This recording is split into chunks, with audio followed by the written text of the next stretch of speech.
Thank you. Thank you all for being here. In case you don't know me, I'm Dr. Melanie Korn, and I'm the president here at Columbus College of Art and Design. On behalf of CCAD, it is my absolute pleasure to welcome you to this evening, a very special event with our guest speaker, Jhonen Vasquez, part of a long collaboration between CCAD and Columbus Cartoon Crossroads Columbus. How many of you have never been to CCAD before? All right, excellent. All right, well, some of you who are students and faculty, you can't raise your hand. Welcome to CCAD. CCAD is an art and design college. We teach a wide variety of visual art and design programs here, including a major in comics and narrative practice. And so we are always thrilled to be able to partner with organizations like CXC and host incredible events like this evening. I would encourage you to come back to CCAD if this is your first time. Hopefully it won't be your last. Come hang out with us again. Beeler Gallery that you saw on your way in is a free gallery open to the public. So come back and see the rotating exhibitions of contemporary art and design here at CCAD. And of course, we have other exhibitions across campus, like the one in our atrium here on manga. And we also do other special events like tonight. So do come back and join us on occasion here at CCAD. Come take a class as well. We have all kinds of community classes for youth and adults. How many of you have never been to CXC before?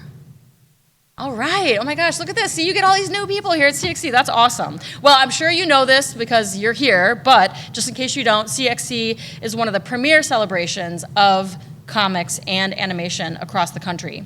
And we are honored to once again serve as a key partner for this incredible festival. It's always inspiring to see our campus full of artists, storytellers, and fans who believe in the power of visual storytelling. And today is no exception. So thank you so much for being here tonight. And with that, I'd like to welcome tonight's introducer to the stage, illustrator, professor, and CCAD's Associate Dean of Entertainment Design, Robin Zomjek. Robin?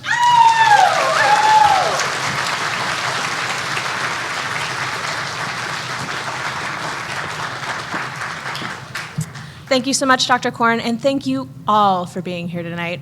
We're all very excited. It is my absolute pleasure to welcome our speaker today, Jhonen Vasquez. Tonight, Mr. Vasquez will be interviewed by Columbus-based memoir cartoonist MS Harkness in what promises to be an engaging and memorable conversation. If you're in this room, chances are you already know the impact Jhonen has had on the world of comics and animation. From the widely original Invader Zim, and a show that redefined what children's animation can be, to the cult classic Johnny the Homicidal Maniac and its unforgettable spin-offs, his work is fearless, funny, subversive, and visually unmistakable. As a cartoonist, a writer, a director, and a voice actor, Jhonen has constantly pushed the boundaries and built creative worlds that are both deeply weird and wildly beloved. And I mean that in the best possible way.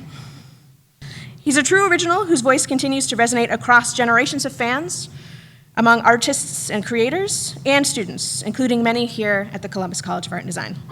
We are grateful to CXC for making this conversation possible, and to Jhonen for joining us to share his insights, stories, and creative journey. I know this will be an unforgettable experience for everyone here. So thank you all for joining us. Enjoy the conversation, and please join me in giving a warm welcome to Jhonen Vasquez and MS Harkness.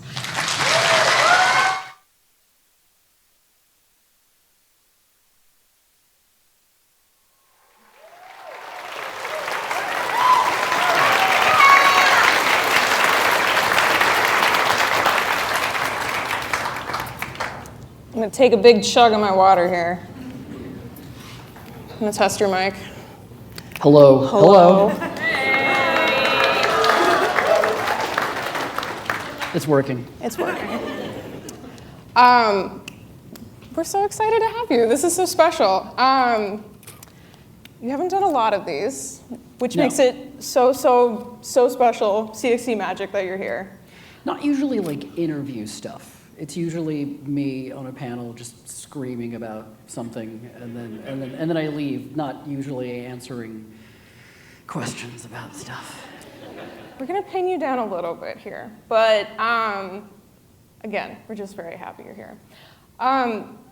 Getting into some kind of origin story here. I actually should use the clicker. You've talked about how real life is pretty boring. Not Reality, real life. No, it's horrifying. Your own origin story is not particularly of much interest to you talking about that. And in a lot of ways, I feel like that's a pretty typical like kind of Gen X remark in the way of this amount of attention is... I already hate how this is going. Right. But like, in that you were growing up in San Jose in the 70s, like how would you describe that you were an atypical or typical kid growing up in that time? Real normal. You know, when I talk to friends and hear about their family lives, I'm like, Jesus Christ, like you poor thing. Nothing. I mean, you know, to a certain extent, everyone is screwed up by the way that they were raised. You know, but. Nothing that really is all that interesting for me to talk about in terms of how I grew up. I grew up probably like a lot of people, just obsessed with, you know, movies and video games, and just like anything that wasn't real life was suddenly more interesting, which is by its nature. Right. There wasn't anything special about San Jose of that time period that influenced your creative process or something. But I don't really think about what that was. I mean, of course it was special. It was how I lived. Right. You know, it's my experience. But to me, it's just so normal. Sure. And I don't really think about how to turn any sort of childhood traumas into stories to relate to people. Who would do that? But I think you've talked about, say, your brother getting you interested in comics, just having Mutant Ninja Turtle comics around the house that you kind of just like. Well, he was mostly into like really like super basic like superhero stuff. Yeah.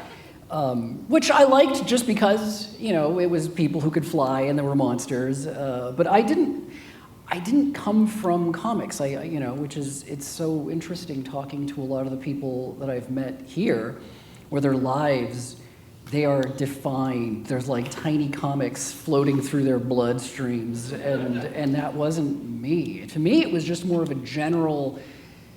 I liked creative things, but it wasn't like I am all about comics. I'm going to grow up and I'm going to do comics. Right, yeah. Or animation or movies in particular. Although movies were always like probably movies and video games. Huge.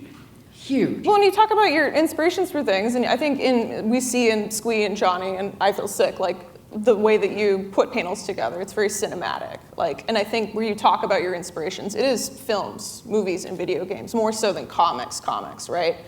And sometimes I think about just how, because comics are so libertarian on like a small press level, where it's like you have ultimate control of everything, for you starting off with like having the time being a creative person, just being someone who's interested in creating other realities and living in your head, was it just that comics were available to you and that's why you pursued that medium early on?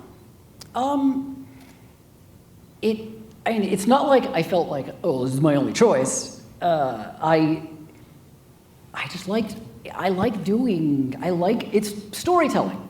Yeah. For me, it was a way of getting a story out, and it was just me, and it just made sense. It wasn't like it was, I didn't feel like because of the limitations I had to go into comics. I still don't think of myself as a comics artist. It's a thing that I did and can do, could do. Are known for. Yeah. But, yeah. Same with animation. I don't come from animation, and I talk to students who,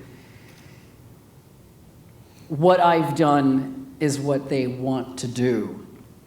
And I always feel, not like an imposter, But I don't feel like I am what they're trying to be in a lot of ways, because, like, again, these people live and eat and they breathe comics and they, you know, or animation, and I feel very lucky to have just been able to do those things. And I didn't even think of myself as, like, good at them. I just wasn't thinking, you know? I just did it. Right. And we were talking about this before, where, you know, a lot of people, they come up to me and they'll ask, you know, like students or people who are looking, like kids, looking to get into comics or animation, and they're asking me, and I'm like, I don't know. I don't know what to tell you. Like, be me, you know? Like, I lived a very particular timeline, and, you know, looking back, it's crazy to think of just how, I'd say lucky, but I think me at the time, I was just like, of course. Yeah.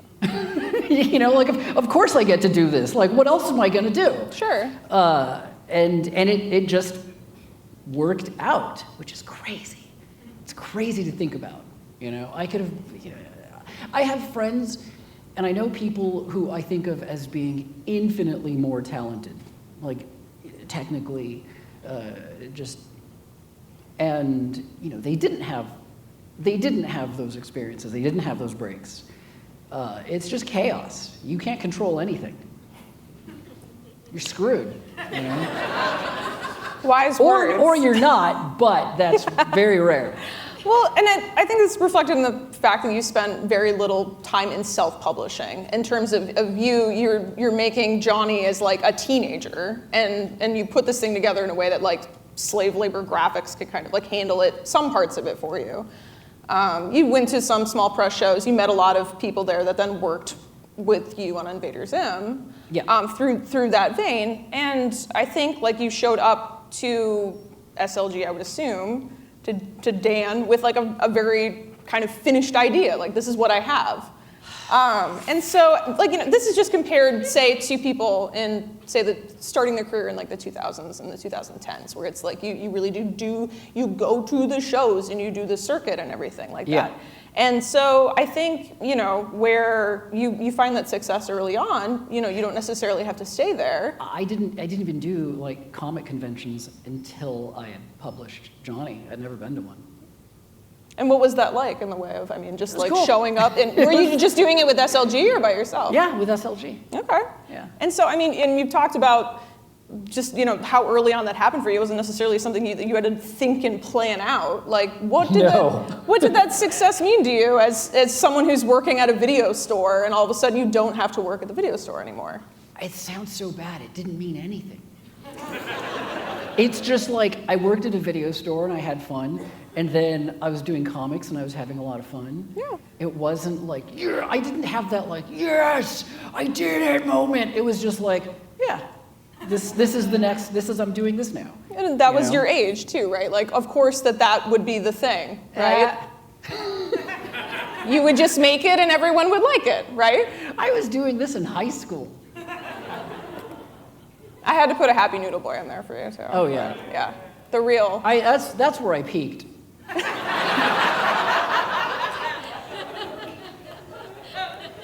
And so, I mean, where, you know, maybe you didn't have, like, this big, eye-opening moment or something in which you had come upon this finalized version of yourself, like, but it wasn't like I make it, you know, I make it sound as if I was like, yeah, of course. I think there's a certain element of that.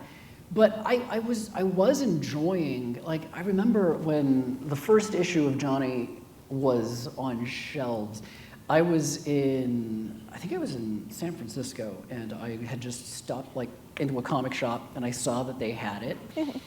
And, you know, I had that moment of, like, look at my book up there on the shelf with these other guys that, like, oh, I know these people, this is, what a cool experience this is.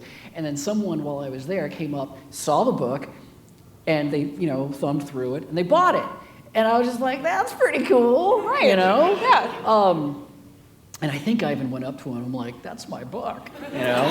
So it's not like I didn't realize that something cool had happened. It's just it's there.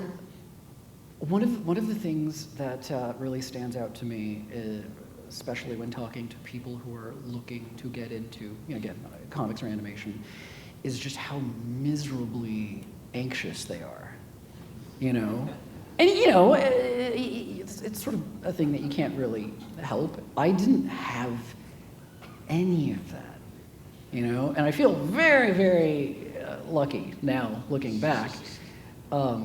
That's where, honestly, that's where that's where like Zim comes from, was me realizing how funny that is. Someone that doesn't know how stupid they are. Just plowing ahead and yelling. He wins when he loses. He doesn't know that he's losing. Right. And that was kind of me, and still is to a certain extent, but I think about it a lot more than I used to, It's like getting to the other side of like a live ammunition, field, and you're like, holy shit, how did I just sort of sailed through, So that's my advice, just sail through. Well, we can talk about Zim too, not to speed run, kind of getting to the end, because I think you had. I'm choking on water. Hold on. Thank you. Can you do it louder though? Next time. You've had people approach you about doing an animated show because they read Squee, right? That you had MTV reach out to you, and you kind of were like, I'm working on comics right now. I'll get back to you, right?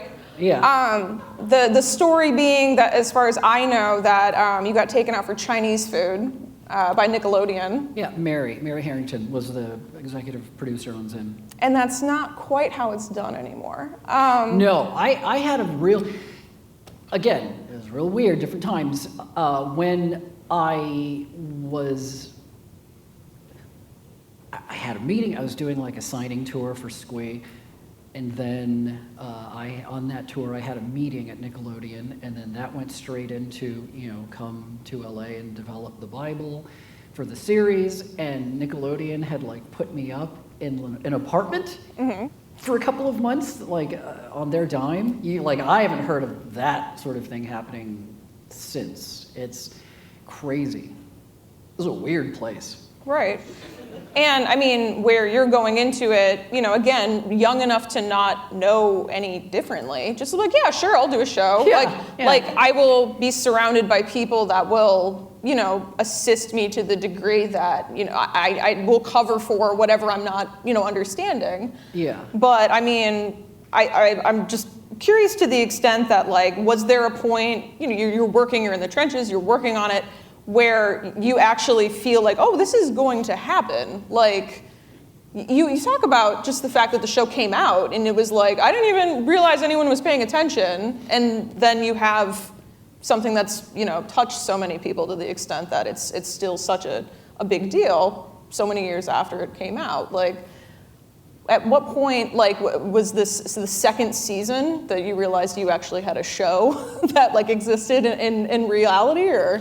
Honestly, it didn't really hit me until, like, I don't know, last year.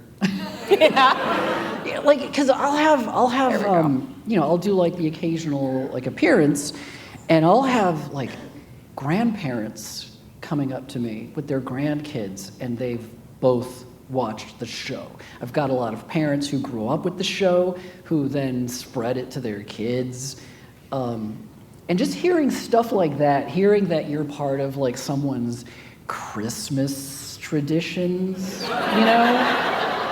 is weird. All of this is weird. This is weird. Like,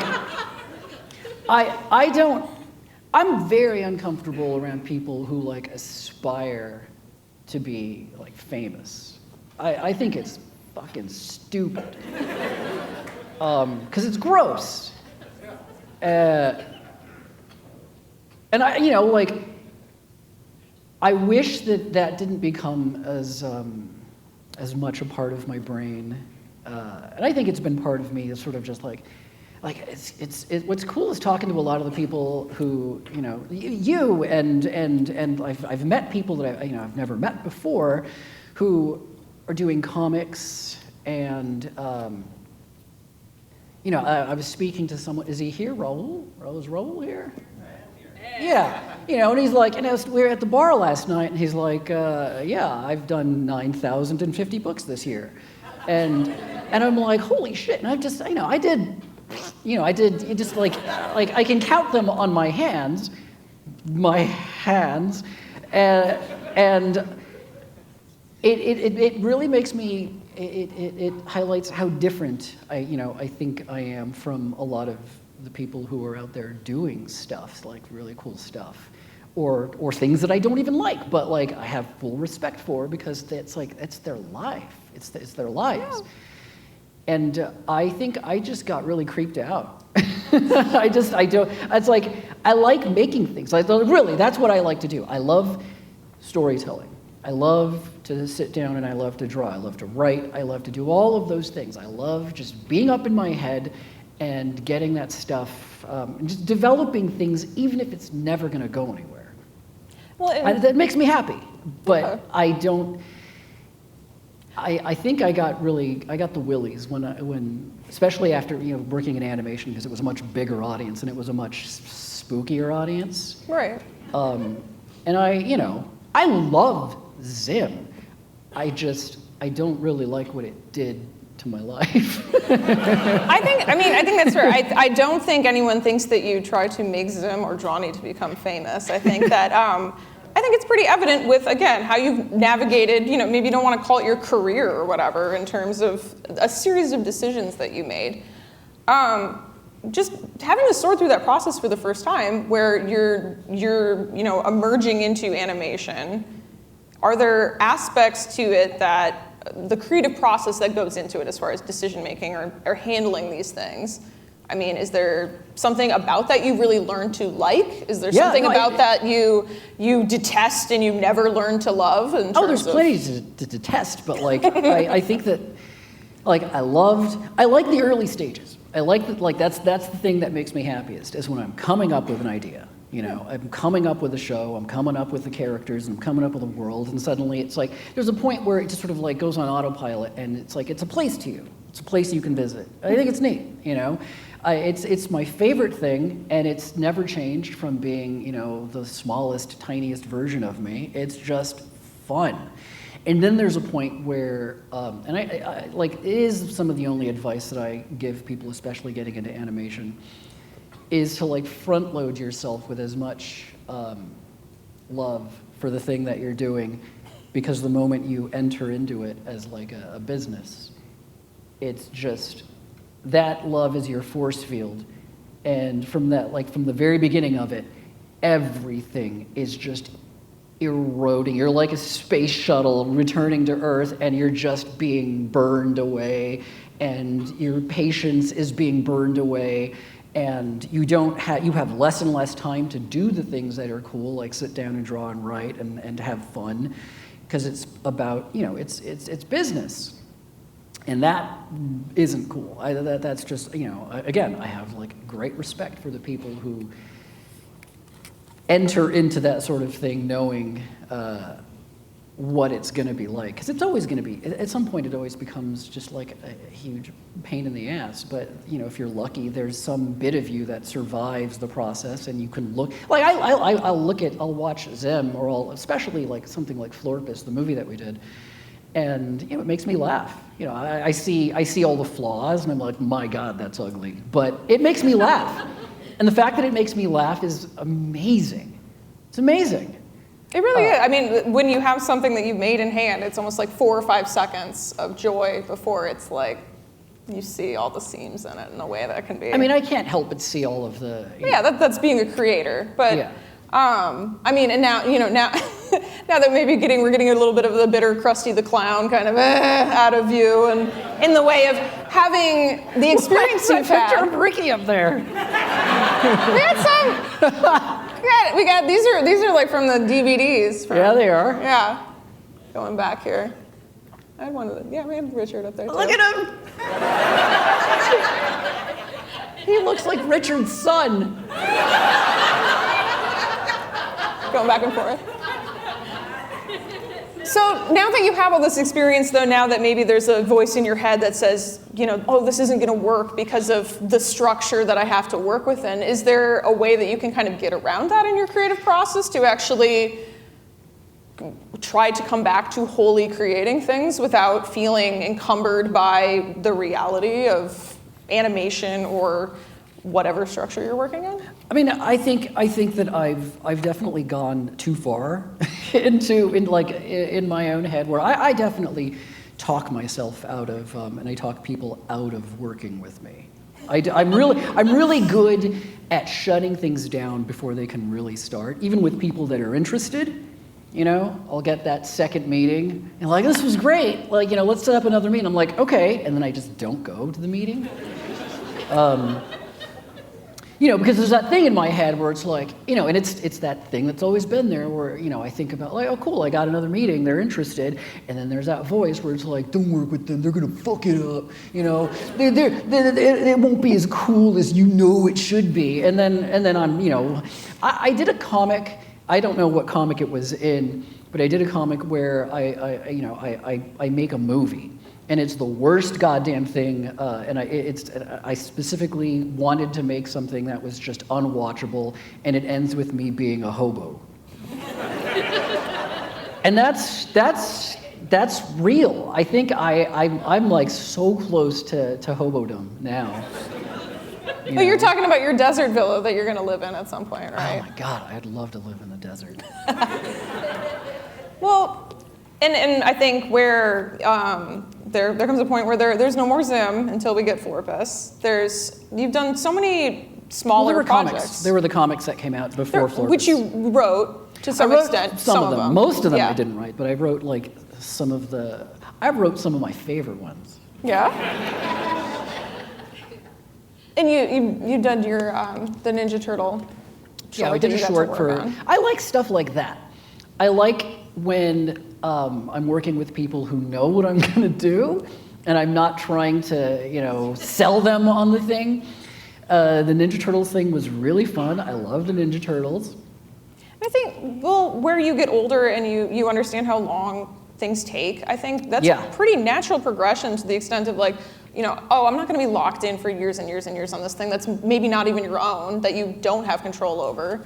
But, I mean, do you feel like you have more of an appetite for that now, just of, this will be 6 months of my life or something where I can kind of step in and enjoy what I can out of it, get whatever I want to get and then scoot? Or? I think I've done that enough to where it's the opposite, and I'd like to live in a world again and just sort of, it just have characters that have lives, especially after doing, like, I'm very aware of it now, of having done Johnny and having done Zim and having those things be so early on in my life that feeling a little bit trapped in that iteration of me as far as like an audience goes, where they think I'm still a teenager. You need to time travel every time you talk to somebody to some extent. Yeah. Yeah.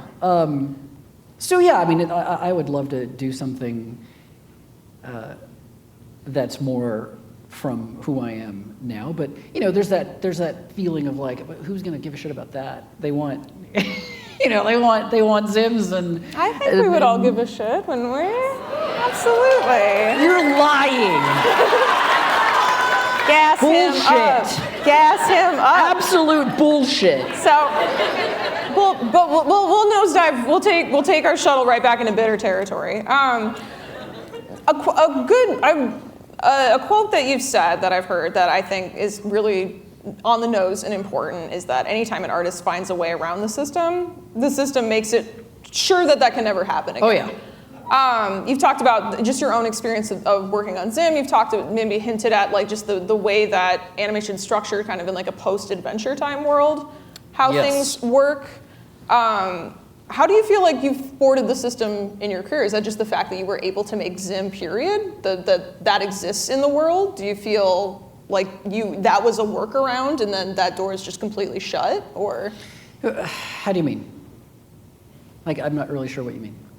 So you were able to make an animation show on Nickelodeon. Yes. You are now at this point in your career where are there roads that just feel completely inaccessible to you now in 2025? No.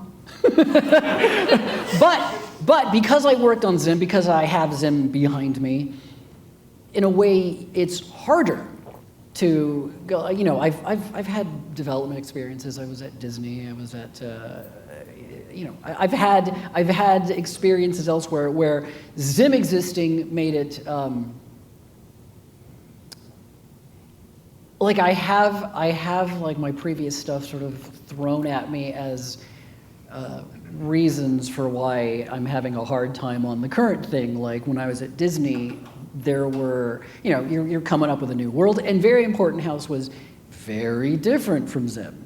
You know, there was still sci-fi and there was still horror, but it was a lot of things that Zim just by its nature couldn't be. Zim is an incredibly shallow show. It is. It's like why it's funny. It's like you laughing, you know. I'm like I'm a serious artist. It was on purpose, but like Zim is very intentionally shallow. Like those characters they only have like one mode, like two modes, yelling and not yelling. On and off. Pure rage and paranoia. Can you talk a little bit just about what Very Important House was? It was everything. It literally was everything. Okay.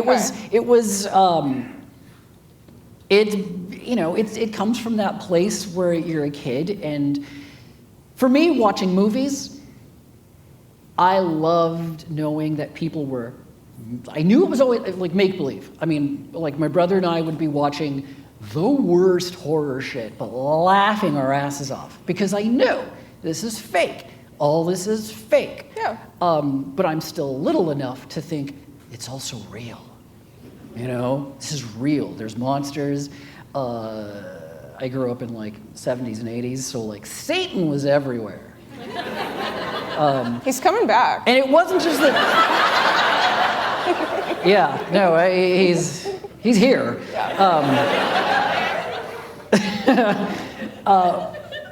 You know, so. And I was raised sort of passively Catholic, so there was, you know, there were Jesus, there were Jesus, there was Satan, and there was like a whole cast of characters of saints and entities. It was terrifying and it was magical. Yeah. You know? Because there were wizards. There were monsters. There were, you know, like I grew up obsessed with dinosaurs, but I knew dinosaurs were dead, but Satan, you know. he's there. And so Very Important House kind of came from that place of it wasn't like I love thinking not just how cool would it be if I had that adventure and did this thing that I, you know, see in this movie or read in this book. But as a kid, there's that I loved thinking, how cool is it gonna be when I fly on a stupid luck dragon and go to space? Like all of that shit was gonna happen. And so it kind of, that was sort of the basis for the show. It's a kid that, it's sort of their job, where they had to do all of those things. And to me, I like to torture people who get to do all the stuff that I don't get to do. And so for her name is Froley, it was work. Like her greatest dream was to just like sleep. Because she's exhausted, because she's doing all this cool shit. She's like, I just want a nap. You know, I feel like people I like to torture, I like to torture the people that get to do all the stuff that I haven't done yet. And so you worked on this show, what could have been this show, for 5 years or something like that, for Disney. Horrible. Like three or 4 years in development, which should be illegal. It really, really should. I think it's part of why I sort of just went into hiding after that, because it was just awful. So that ran you down and crushed you more than like Zim being canceled, say. Oh, I was fucking in love when we got canceled. You could play video games again. Yeah, seriously. Yeah. I was so, I mean, not to say I was happy that people lost jobs. That was Right. that was horrible. But I was like, oh my God, my life. I can go back to doing the thing that I love and not having it be work. But the experience with Disney was like on a whole other level. It was like I was saying before. Suddenly, like this is a character that didn't exist before, and and you're trying to convince people why they should, make the thing that you think could be fucking amazing. But believe in the thing made by the competent person who's Yes, I executed mean, like it before. when they come to you, it's always, we love what you do. We want you. And you're like, neat, here's what I want to do. And they're like, ooh, that's not the thing you did before that made us love you, that asked, like with Froley, she's not happy all the time. Because kids aren't happy all the time, I'm not happy all the time. I'm trying to think of anyone in Zim. Well, Gur's pretty happy all the time. Gur's pretty happy. Yeah, that's maybe the only one. But. Gur's pretty, but it's like obliviously happy. Right. The essence. Bloaty's happy, right?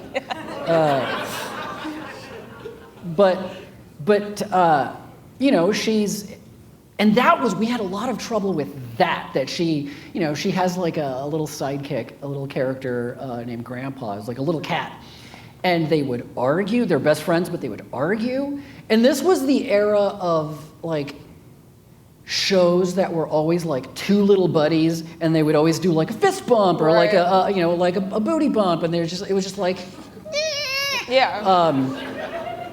And that's not me. I'm not interested in that. I'm interested in like a character who is good and stable, but is reaches limits, and there always is a happy ending for the most part, but on the way there's irritation, and that was a thing that they had trouble with. They also didn't like that her hair was short, and it was just weird shit. Where it's just like, just let us make it, let us fail. Right. But you're gonna put money into something else that's gonna fail. The things fail all the time. You don't know what you're doing, and they don't like when you approach it like that. It's exactly how you said it, and no. Yeah. I mean, like seriously, if you put me in charge of being like the arbiter of like who here gets to make their thing, I'm gonna make stupid decisions. I'm gonna be wrong. Like you just don't know. And I would have things like Zim thrown in my face, essentially, where they're like, as their arguments for why they don't really get this character, they'd be like, well, you know how you immediately get who Zim is, and it's just infuriating, because it's like, and I'd have to explain, you get who Zim is because you're remembering an animated series that we made where it's all there for you. And you don't have to think about something new, which is just maddening. It's terrible, but I guess that's sort of more and more prevalent is that people need to see everything before they know they like it or not, right? Which is it just doesn't work that way in my head. This is me trying to think about what slides I have next. Oh, we have a little Froley in there. So. I think a lot of people here who may or may not be students at CCAD are very interested in storytelling, being an art director, being a character designer, maybe less so with the ultimate act of drawing animation, the kind of like task and labor that goes into that. Can you talk just a little bit about like what the day-to-day actuality, the responsibilities are of being an art director, where you go into job and execute task? I was an art director on Important House. Like these are all Jenny Goldberg, and who was the art director on Florpus. Right. On Very Important House, I was just story, world, characters, but not design. But for Florpus, that say. And I wasn't art director on this either. So I cannot speak to that. I can, I design, but I've never done the all-around art direction, so that's not for me to answer. But you're aware of maybe some of the tasks that come to hand as far as like those things go, or like say you had to make a Bible for Zim, right? Yes. Yeah, doing all of those things. I mean, yeah, the Bible for Zim, the visual Bible. Brian Konietzko ended up doing that as we were going along, because one of the things that bums me out about the show not going on as long as it could have is only too late recognizing who your people were. And Brian was a big part. Was that the first show he worked on? I don't think that was Brian's first show. I think he might have worked on something called Downtown, like an MTV show. Okay. I think. I can't. This is the guy who made Avatar, just for clarification's sake. He did a little show called... The Last Airbender? Yeah. Yeah, so... his name was M. Night Shyamalan. Perhaps you've heard of him? So he was sort of maybe the guiding hand in that early process? Who, M. Night Shyamalan? No, Brian. No, get him away from me. But he got it. There were just a couple of people. You know what it is? It's when someone comes in and they do you better than you do. You're like, that's who I want to be. That's frightening. Like, you're doing it the way I imagine I'm doing it. But Brian was incredible at sort of like distilling that and like making the rules. I think for me, I'm much more sort of just pure chaos when I'm designing. And the Zim characters are brutally unfriendly for animating. They're very flat. Their heads alone are just freakish. And you got four Florpus. I don't know how many. There we go. I don't know in the way of how many of the back behind the scenes people had followed you on. I know you got all the voices of all the people came back, all the characters. Yeah. For the most part. But yeah. Lucille Bliss, who did the voice of Miss Spitters, she had died in the time that it took, and she was amazing. But yeah, for the most part, all the main people came back. And I'm curious too, because I think you've talked a little bit about how you think manga and anime is cool, but it's maybe not the thing that you grew up reading. It's not the thing that you say look to for inspiration. And yet the beginning of Florpus. Because it's funny to me. Okay, yeah. Was that your idea? Was that somebody else in the room? Well, you know what it is? I know that including a lot of the people that worked on Florpus, the crew on Florpus were people that essentially, a lot of them grew up on Zim. And so people that age, like anime at that point, had just become everything. Yeah. So their influences were anime, a lot of anime. And it's kind of the air we breathe now. It's not even a thought. But the reason that, and I always knew that I wanted it to, like, anime is not my thing. I mean, I watch stuff here and there, but I don't like steep myself in it. I find it annoying. Well, you kind of were in comics, and then Tokyo Pop was this thing that came up and exploded almost in your face, and then kind of like quickly then died. But I'm always happy to find stuff that feels like it's made for like adults, but that's hard for me to find stuff that feels made for adults. There's always like a teenage vibe to even the most adult stuff. The voices and there's just certain tendencies that kind of creep me out. I agree. But I wanted to start it off with that anime intro because I knew that so many of the people that people they love anime, and I liked starting it off, and I wanted it to look as cool and ridiculous as possible, so that like a minute in, that just stops, and I just liked starting something in a way that disappointed people, because it's like so cool looking, and then it's Zim, I think it would have been more insane if the whole thing was in that style and you hadn't forewarned anyone. It's so funny to me. I love that beginning. That's all Spencer. Gosh. Spencer Wan. who he did a lot of work on like Castlevania, Hades, and just incredibly talented. I'm so glad that Spencer was there. He got it. Like, he just got it. One of the like few notes that we got on Floorbits was that intro, and they thought that Dib was too weird looking. It's like too old or something. They thought he was like disturbing looking, and I'm like, that was one of the. He's the least disturbing looking one in the show. And that was one of the only times where like kind of a fight happened, because some people on the crew were like, they just change it, like don't make a big deal out of this, and I'm like, no, and it's always uncomfortable having to like put your foot down and like, but at a certain at a certain point, you're like, it's my show. Just do the thing. Do the thing I'm asking you to do. Like in Star Trek, where they're like, someone raises an issue and they're like, duly noted, but fuck you. It was such a weird, like, just make his face weird. It's memorable. Make it more memorable. Don't make it less memorable. Well, it's like an either or situation, so just go with what I'm saying, Yeah. To kind of get to wrapping up here, and what I would assume would be some kind of Q&A session that will follow here. Don't all run. Do not all run at the stage. We'll be given instructions.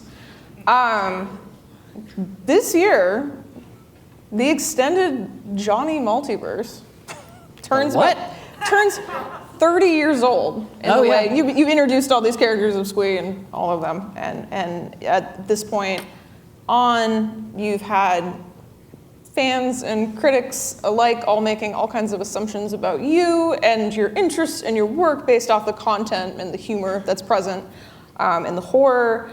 I feel like the most prevalent thing through all of your work is just that it's the insomnia element to it. It's just the fact that Johnny doesn't sleep. I feel like so much of Invader Zim happens at night, just all them screwing around in the dark. Kids at night, right? Kids at night running around unsupervised. You seem to enjoy working late at night and the kind of off hours in which the world is dead, except for you. Has that, over the course of your career and your life, has it affected your health in any way? I mean, in the way of, are you now suffering from some long-standing sleep deficit that you've experienced, or? No, I mean, I think that I've got very normal hours. They're just not everyone else's business hours, right?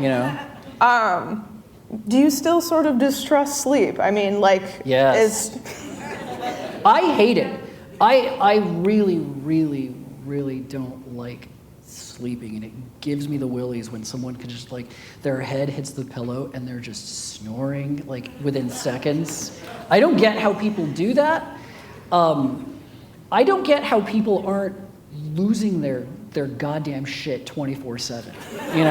I don't get it. I don't like when someone isn't thinking about how fucking weird it is to be sentient and alive.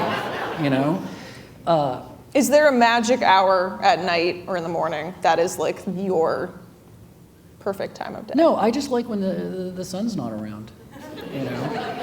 Like I mean, what good has it ever done? Ladies and gentlemen, I think we got it. Thank you so much.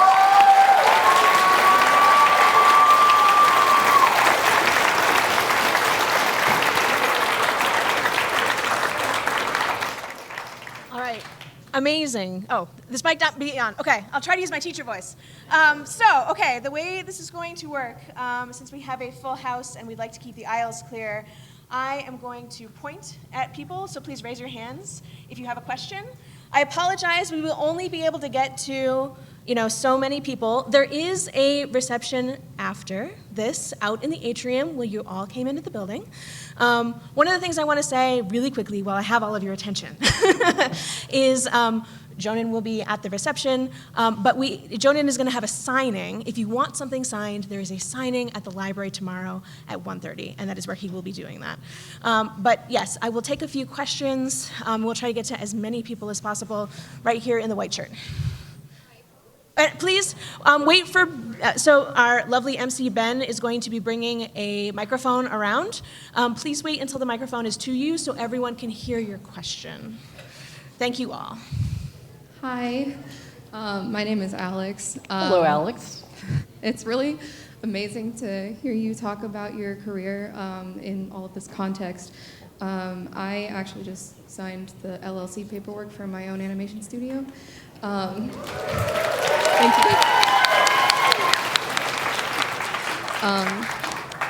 And I just wanted to tell you that your work has been an inspiration, not to it's exactly the same, but you really influenced my childhood in a lot of different ways. And I am a really, really big fan of Zim, and my question was if I could show you my cat, whose name is Dib. Your cat's name is Dib? Yes. I'm very allergic to cats. Can I still show him to you? I have a picture. Send me a picture of him, though. I like hanging out with a cat. Cats to me are magic, because if I get to hang out with a cat that I'm not allergic to, it's like being with a unicorn. You'd probably be allergic they will to him. Kill, 100%. The allergies are so bad, but when I have a cat, I'm just like, look at me with a cat. Look at this cat. But yeah, I was wondering if I could show you a picture. Right now? I could later. That's not a question. How about during the reception? Congrats, by the way.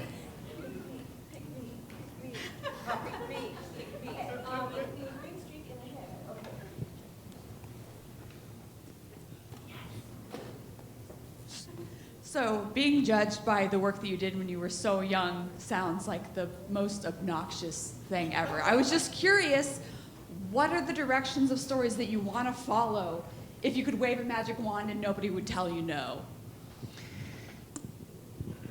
I don't think about that. I sort of lean into doing things that I always imagine will never see the light of day. I don't really think about where it's going to go and who's. And one of my things that I like to do specifically is write scripts for unproducible movies. It's really fun for me.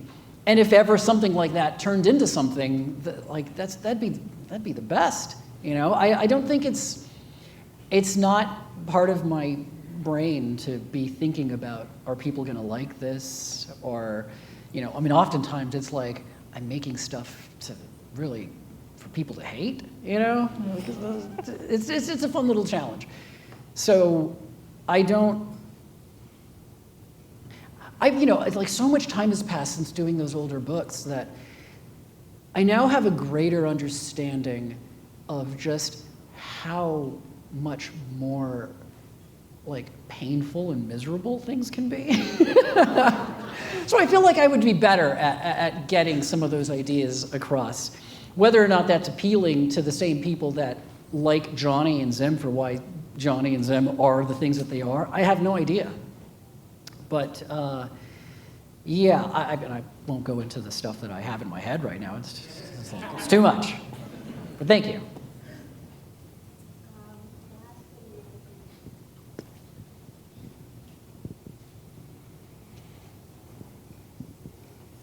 Hi, my name is Reagan. I go by Hello. Ray. I was wondering, if given the chance, would you, for Invader Zim, make it kind of on the same rating of Homicidal Johnny? No, Zim, I never set out to make Zim be. When I was making Zim, I wasn't thinking that I was really getting away with crazy stuff. I just thought it was funny, and I knew it was for kids. It's just I was making something for the kid that I remembered being. But Johnny was a completely different thing. I wasn't sitting around going, "Oh, I wish Zim could murder people."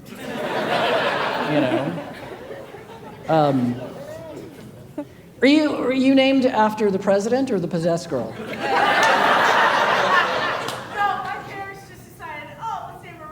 Okay, I was curious. I hope that answered your question.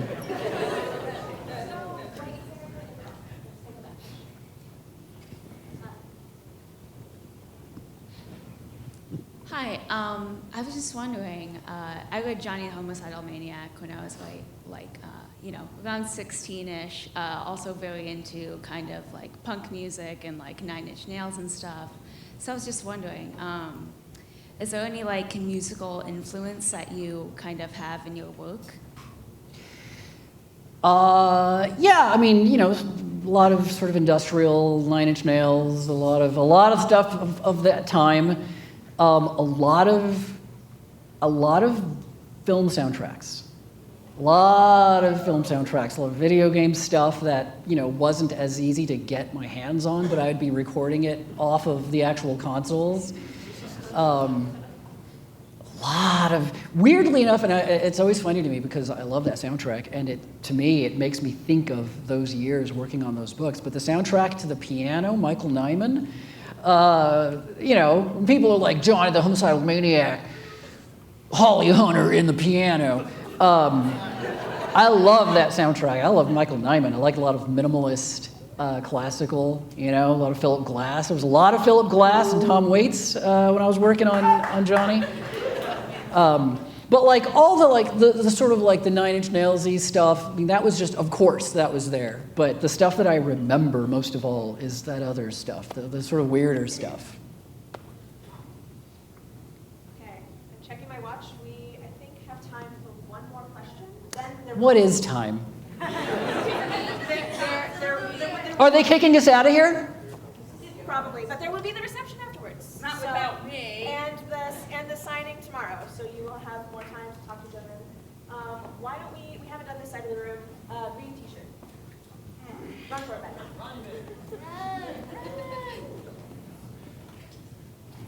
Was it a conscious decision to make Membrane a much better father in Florpus, or did that just kind of happen? It was a very conscious thing. Because of the length, I knew that it had to have a little bit more of a story. I didn't want it to just be like wall-to-wall screaming. It is a lot of screaming still. But what let me do that, because again, Zim is very intentionally a very shallow thing, and I personally am, one of my least favorite things in animation, or just movies and stuff, is characters getting too far away from just being funny. Like Zim is just funny. When it's working right, it's just funny. And I don't want for there to be like this, the piano starts up, although we did do some like goofy piano, but because it's a joke. There's always that point where you're laughing at a thing, you're watching a movie, you're laughing, and then there's that turn where it's like, it gets emotional. And you're like, God, I haven't laughed in a while, So Membrane being a better father is because he has a head injury. Like the entire last act of that movie, he thinks it's a hallucination. And that's funny to me. The best dads have CTE. Yeah. I really liked the Mutant Mayhem, the Ninja Turtles movie. And it is a great, I always point it out as a great example of it never forgets what it's supposed to do. It's just entertaining and it's very funny, and there's moments of sentimentality and emotion, and the music becomes emotional, and it's just maybe a little speech happens and then back into the action. It doesn't stick around for too long, and it makes me care enough, and then I'm back to having fun. So yeah, I was very, very conscious of Membrane acting a little different, but the justification is always a joke. He's not all right,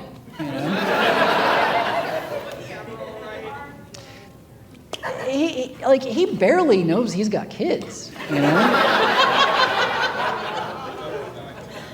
On that amazing note. Thank you so much again for coming. Please help yourself to snacks on the way out. Thank you.